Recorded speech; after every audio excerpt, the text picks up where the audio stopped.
इस बार तो ज़ावियार और राजा के दरमियान जंग शुरू हो चुका है। किसी और के लिए नहीं बल्कि रानी के लिए। दोनों तरफ मुकाबला सख्त हो जाता है, लफ्ज़ी गोलाबारी हो जाता है, हर तरफ शोर हो जाता है।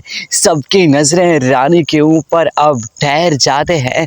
सबका मकसद रानी को हासिल करना होता है। इस बार तो राजा ने साफ साफ कह ही दिया, मुझे सिर्फ़ और सिर्फ रानी चाहिए। ज़ावियार ने भी कहा, देखो this is a bad man, रानी सिर्फ और सिर्फ मेरा है, मैं रानी के अलावा किसी के साथ नहीं रहूँगा।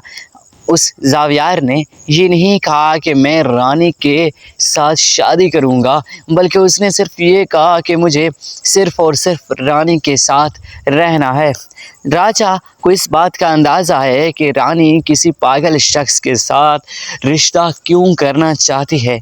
अब तो राजा ने साफ साफ कह ही दिया, देखो रानी, आप एक पागल शख्स के साथ शादी करने के लिए तैयार हो गई हैं। क्यों? क्योंकि आप एक गरीब ख़ानदान से हैं, इसके पास दौलत है, यानी आपने मेरे मोहब्बत को ठुकरा दिया और दौलत को साथ में लिपेट लिया। मेरे मोहब्बत की कोई औकात नहीं, जहाँ रिस्क है, जहाँ दौलत है, आप वहाँ जाओगी। यानी मैं जितना भी अच्छा हूँ, अब मेरे साथ शादी करने के लिए तैयार नहीं हैं, बल्कि आपने एक मजनू, एक पागल, एक दीवाना के साथ रिश्ता के लिए हाँ क्यों किया? आखिर क्या वजह है? हाँ, इसमें कोई शक नहीं है, मैं बहुत ज़्यादा गरीब हूँ, लेकिन इसका मतलब ये भी नहीं है कि मैं उतना गरीब हूँ मैं आपका ख्याल नहीं कर सकता हूँ। देखो रानी, मैं अच्छी तरीके से आपका ख्याल कर सकता हूँ। रही बात राजा का, राजा तो आपका है ना।